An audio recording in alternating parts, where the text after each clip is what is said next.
வணக்கம் தமிழரசன். வணக்கம் பிரதர். அதிமுக ஏற்கனவே 2 குழுக்களா பிரிஞ்சு சண்டை நடந்துகிட்டு இருக்கு. இந்த தருணத்துல அதிமுகவுடைய முக்கிய தலைவராக இருக்கக்கூடிய செம்மல்லையும் ரொம்ப விரக்தியா பேசிட்டு அதிமுகல இருந்து விலகிட்டாரு.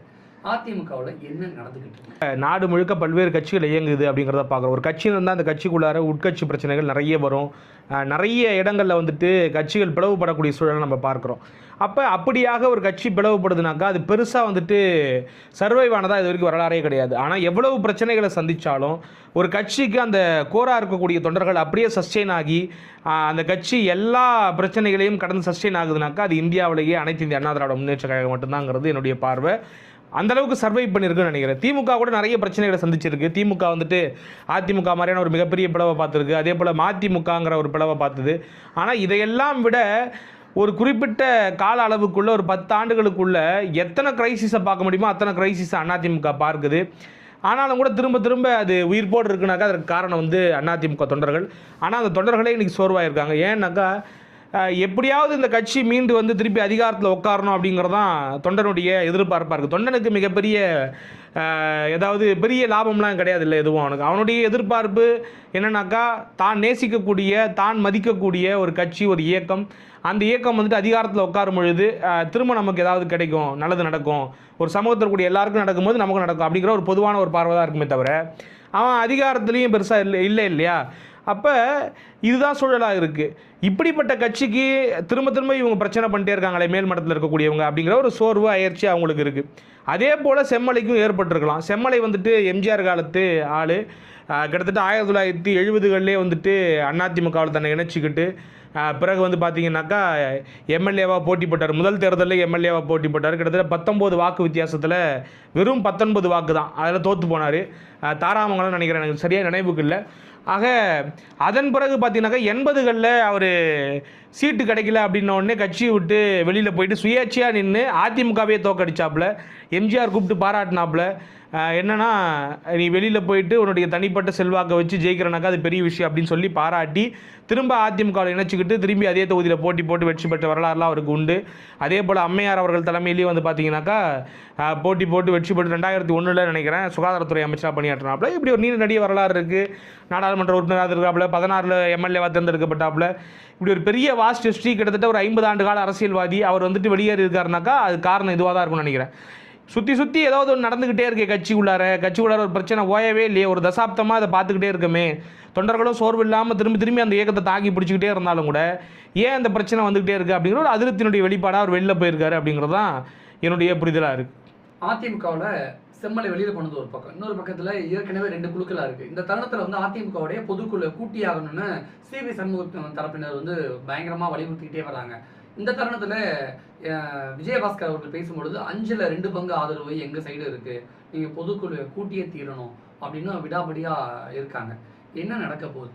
இல்லை, அதாவது பைலா என்ன சொல்லுது, அதிமுகவுடைய பைலா என்ன சொல்லுதுனாக்கா 5ல் 1 பங்கு பொதுக்குழு உறுப்பினர்கள் வந்துட்டு நீங்கள் சைன் போட்டாலே வந்துட்டு பொதுக்குழு கூட்டணுங்கிறது தான் அதிமுகவுடைய விதி. அவங்க எவ்வளோ பேர்கிட்ட கையெழுத்து வாங்கியிருக்காங்கன்னு நமக்கு தெரியாது. வெளியில் சொல்லக்கூடியது 2 பங்கு நாங்கள் வாங்கியிருக்கிறோம் அப்படிங்கிற மாதிரி சொல்கிறாங்க.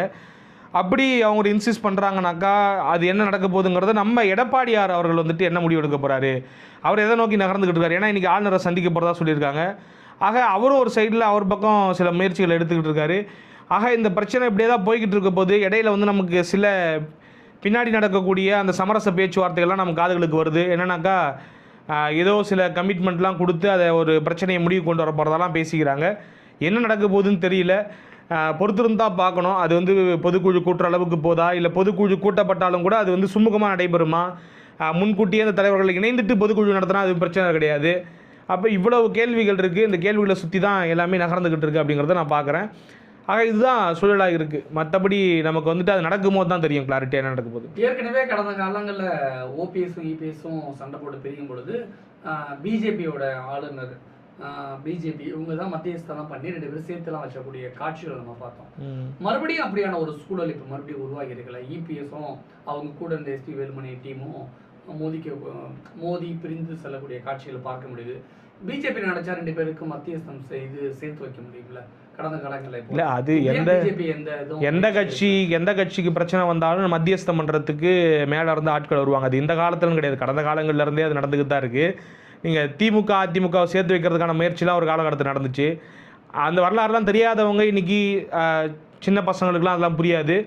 அந்த வரலாற்றை முழுமையாக படித்து வச்சுருக்கிறவங்க இல்லை வந்துட்டு உண்மையிலேயே அரசியலை வந்து உற்று நோக்கக்கூடிய ஆட்களுக்கு நல்லாவே தெரியும் இது. அதுக்கப்புறம் நீங்கள் வந்து பார்த்தீங்கன்னாக்கா ஜெயலலிதா அவர்கள் ஒரு ஃபேக்ஷன் வச்சு தெரியுமா, ஜெயலலிதா அம்மையார் ஜானகி அவர்களுக்கு அப்பயுமே வந்துட்டு காங்கிரஸ் மத்தியஸ்தம் பண்ணியிருக்கு. அது மத்தியஸ்தம் பண்ணுறதுக்கு ஆட்கள் வந்துட்டு தான் இருப்பாங்க. அதனுடைய நோக்கம் என்னங்கிறது நமக்கு அவங்களுக்கு தான் தெரியும், அது பிரச்சனை கிடையாது. இப்போ அவங்க எல்லா விஷயத்தையும் தலையிடணுங்கிறதும் அவங்களுக்கு தேவையில்லை இல்லையா, அவங்களுக்கு தேவைன்னா தான் ஒரு விஷயத்துக்குள்ளே வருவாங்க, தேவையில்லைனாக்கா அவங்க வரணுங்கிற அவசியம் கிடையாது. பிஜேபி விரும்புது அப்படின்னு அவங்க விரும்புகிறாங்க விரும்பலைன்னா அது நமக்கு தெரியாது. மத்தியஸ்தம் பண்ண வரல அப்படின்னா அப்படி தானே பார்க்க இல்லை, அவங்க ஏன் மத்தியஸ்தம் பண்ண வரணும்னு கேட்குறேன் நான். அவங்க தானே வந்திருக்காங்க. அப்படி அதான் சொல்கிறேனே, அவங்களுக்கு தேவைன்னா வருவாங்க, தேவையில்லை விட்டு போகிறாங்க. அவங்களுக்கு அன்றைக்கி தேவையாக இருந்திருக்கும். அதிமுக ஒன்றுபட்ட அதிமுகவால் நமக்கு ஏதாவது 2019 வெற்றி கிடைக்கும், இது 2024 வெற்றி கிடைக்கும்னு சொல்லிட்டு வந்திருப்பாங்க. இப்போ அவங்களுக்கு தேவையில்லைன்னு முடிவு பண்ணியிருக்கலாம். ஒரு கட்சிங்கிறது அந்த கட்சியினுடைய வளர்ச்சிக்காக தாங்க பாடுபடும். அவங்களுக்கு ஏதாவது ஆதாயம் இருக்கான்னு தான் பாடுபடும். அதுக்காக போயிட்டு அதிமுகவை சேர்த்து வச்சு அதிமுக வளர்றதுக்காக ஒரு கட்சி பாடுபடாது. இல்லை, அதிமுக ரெண்டா பிரிகிறது பிஜேபி விரும்புதா? எல்லா கட்சியும் விரும்பும். திமுக விரும்பும், பிஜேபி விரும்பும், காங்கிரஸ் விரும்பும். அரசியல் கடத்தில் யார் யாரெல்லாம் களமாடுறாங்களோ. அதிமுக ரெண்டா பிளவுபடுவதற்கு காரணமே பிஜேபி தான்ங்கிற மாதிரியான சில விஷயங்கள் பேசப்பட்டுச்சு.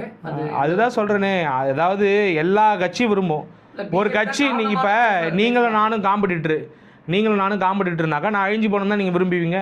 நான் அழிஞ்சு போனால் தான் நீங்கள் முன்னாடி வர முடியும், முதல்ல வர முடியும். அப்போ அதுதான் வந்து அடிப்படையாக இருக்கும் பொழுது திமுக கூட அது ஆசைப்படலாம், இல்லை வேறு சில கட்சிகள் ஆசைப்படலாம். யாரெல்லாம் இங்கே பிரைமரி ஃபோர்ஸ் ஆகணும்னு ஆசைப்பட்றாங்களோ, முதன்மை சக்தியாக மாறணும்னு ஆசைப்பட்றாங்களோ அவங்க எல்லாருமே ஆசைப்படலாங்கிறது தான். அதிமுகவை 2 குழுக்களா 2 அணிகளா பிரிக்கிறதே பிஜேபி தானா? இல்லை, அதான் சொல்லிட்டுனே, அதெல்லாம் எனக்கு தெரியாது. அவங்க பிரிக்கிறாங்களா பிரிக்கலையாங்கிறதெல்லாம் எனக்கு தெரியாது. சம்மந்தப்பட்ட ஆட்களை கூப்பிட்டு தான் தெரியும். ஓகே, அடுத்த கட்டமாக அதிமுகவில் என்ன நடக்கும் நினைக்கிறீங்க? அதான் இப்போ வந்துட்டு எனக்கு தெரிஞ்சு வந்துட்டு இது பெருசாக அந்த அளவுக்கு எக்ஸ்டெண்டாக போகுமான்றதுலாம் எனக்கு தெரியல. ஏன்னா அவங்க திரும்ப திரும்ப அந்த ரிபல் பண்ணுறக்கூடிய குரூப் என்ன சொல்கிறாங்கனாக்கா, எடப்பாடி பழனிசாமி அவர்கள் தான் போச்சாரு அப்படின்றத திருப்பி வலியுறுத்துறாங்க. நாங்கள் பொதுக்குழு மட்டும் தான் கூட்ட சொல்கிறோம், பொதுக்குழுவில் ஆரோக்கியமான விவாதத்துக்கு உட்படுத்தணுன்றாங்க. அது நமக்கு புரிஞ்சிக்க முடியல. இது எதை நோக்கி நகருது? ஒரு வேளை வந்துட்டு பொதுக்குழு கூட்டி வந்துட்டு அவர் பொதுச்செயலாளர் பதவியில் நீக்கிறது தான் அவங்களுடைய நோக்கமா? அப்படி நீக்கினா வந்து அந்த கட்சியினுடைய எதிர்காலம் என்னவாக இருக்கும் அப்படிங்கிறதான் பொறுத்து தான் பார்க்கணும். இப்போ தாவைக்கால் வந்து கிட்டத்தட்ட சிவி சண்முகம் தரப்புக்கு, எஸ்பி வேலுமணி தரப்புக்கு 5 அமைச்சர்கள் விஜய் தரப்போறதெல்லாம் பேச்சுவார்த்தை நடக்குது. டிடி தினகரன் பயங்கரமாக எச்சரிக்கை விட்டுருக்காரு. அமமுக கட்சி வேட்பாளர் அவருக்கு வந்து காமராஜுக்கு வந்து அமைச்சர் பதவி கொடுத்தா ஆளுநரை சந்தித்து குதிரை பேரம் நடந்தது, நான் இது பண்ணுவேன் குற்றச்சாட்டு அப்படின்னுங்கிறத முன்வைக்கிறாரு. அப்போ அதிமுக சேர்ந்ததால், அதாவது காங்கிரஸ் தாவேக்காவோடு சேர்ந்ததுக்காக நடந்த விஜய் எதிர்கொண்ட பிரச்சனையை விட அதிமுக சேர்ந்ததால் விஜய் எதிர்கொள்ளக்கூடிய பிரச்சனை ரொம்ப தீவிரமாக இருக்குமா? இல்லை, அதுதான் என்னன்னா, யாரோ சேர்றது வந்துட்டு அந்த கட்சிக்கு என்ன பாதிப்பு அப்படிங்கிறது முதல்ல பார்க்க வேண்டிய கட்டாயம் இருக்குது. இப்போ அமமுகவிலேருந்து ஒரு உறுப்பினர் போய் சேர்றாருன்னும் பொழுது அது அமமுகவுக்கு பெரிய பாதிப்பு கிடையாது. ஆனால் அவர் என்ன யோசிக்கிறாருனாக்கா, நீ அப்போ நான் ஒரு எம்எல்ஏ ஜெயிச்சனாக்கா நீ அந்த எம்எல்ஏவை இலக்காரமாக எடுத்துக்கிட்டு போய் சேர்த்துப்பியா அவன் கட்சியில் அப்படிங்கிற பார்வையிலேருந்து அவர் அணுகிறாரு. கடுமையான விளைவுகளை சந்திக்கக்கூடும் அப்படிங்கிற மாதிரி பழைய ப்ரீ ஜுடிஷியல்லாம், அதாவது ஏற்கனவே வழங்கப்பட்ட தீர்ப்புகளின் அடிப்படையில் இதெல்லாம் வந்து அவர் கோட் பண்ணுறாருன்னு நினைக்கிறேன். சிபிஐக்கு நாங்கள் போவோம், வழக்கு கொண்டு வரப்படும் அப்படிங்கிற மாதிரிலாம் சொல்கிறாப்புல. அதே போல் அதிமுக சார்பிலையும் வந்துட்டு விப்புங்கிறது வந்துட்டு தலைமையால் அறிவிக்கப்பட்டவர் தான் விப்பு கொறடா. அந்த கொறடாவை மீறி ஒரு 25 பேர் போயிட்டு அங்கே செயல்பட்டுருக்காங்க அப்படின்னும் பொழுது அவங்க தகுதி நீக்கம் செய்யப்படுறதுக்கான வாய்ப்பும் இருக்குது. அதற்கான கால அவகாசத்தை வந்துட்டு இவர் எடுத்துப்பாப்புல, அவைத்தலைவர் எடுத்துப்பாப்புல, ஜேசிடி பிரபாகர். அவர் ஒருவேளை சரியான முடிவு எடுக்கலாம், இவங்க லீகலாக போவாங்க. அப்போ இதற்கான வாய்ப்புகளும் இருக்குது. அதுக்கு முன்னாடி இந்த பிரச்சனை சார்ட் அவுட் ஆகுமா, திரைமறைவில் சார்ட் அவுட் ஆகி வந்துட்டு இதெல்லாம் முடிவுக்கு கொண்டு வரப்படுமாங்கிறது ஒரு பக்கம் போய்கிட்டு இருக்கு. அதாவது போனோன்னா எக்ஸ்டென்ஷனுக்கு போகலாங்க. எக்ஸ்டென்ஷனுக்கு போயிட்டு அவனை தகுதி நீக்கம் பண்ண வைக்கலாம், எது ஒன்றா பண்ணலாம். எல்லாத்துக்கும் சட்டத்தில் வாய்ப்பு இருப்பதாக தான் நம்ம நிறைய ஏற்கனவே பேசியிருக்கோம். ஆர்டிக்கல்லாம் நிறைய வெளியாகிக்கிட்டு இருக்கு. இது போக பழசில் ஏற்கனவே இந்த மாதிரி நடந்திருக்கு இல்லையா சம்பவங்கள், அப்போலாம் என்ன மாதிரியான முடிவுகள் எடுக்கப்பட்டிருக்கிறது, என்ன மாதிரியான தீர்ப்புகள் வழங்கப்பட்டிருக்கிறது அப்படிங்கிறத பார்க்குறப்ப 2/3 போகாதப்ப எல்லாத்துக்கும் வாய்ப்பு இருப்பதாக தான் நம்ம பார்க்க முடியுது. அதிமுக கொரோனா யாருங்கிறது என்ன முடிவு பண்ணாமல் இருக்கு. ஜேசிடி பிரபாகர் வந்து அவைத்தலைவர் ஜேசிடி பிரபாகர் வந்து எஸ்பி வேலுமணி தரப்புக்கு தான் அந்த கொடுக்கறதுக்கான சாத்தியக்கூறுகள்லாம் இருக்குங்கிற மாதிரி. அப்படி கொடுக்க முடியாதுங்கிறது என்னுடைய பார்வை. 2/3 இல்லாமல் கொடுக்க முடியாது. கட்சி தலைவர் என்ன சொல்கிறாரோ, யார் வந்து நியமிக்கிறாரோ அவங்க தான் கொறடா. அக்ரி கிருஷ்ணமூர்த்தி தான் அப்போ அந்த அடிப்படையில் பார்க்கும்போது கொறடா. அப்படின்னா எடப்பாடி தரப்பு தான் கொறடா. ஆமாம், அதுக்கு வாய்ப்பு இருக்குது. ஒருவேளை அமைச்சர் பதவி எஸ்பி வேலுமணி தரப்புக்கு கொடுக்கப்பட்டால் எடப்பாடி பழனிசாமி அவருடைய அந்த எதிர்வினை எப்படி இருக்கும்? எப்படி என்ன எதிர்விட பண்ண முடியும்? ஒன்றும் பண்ண முடியாது.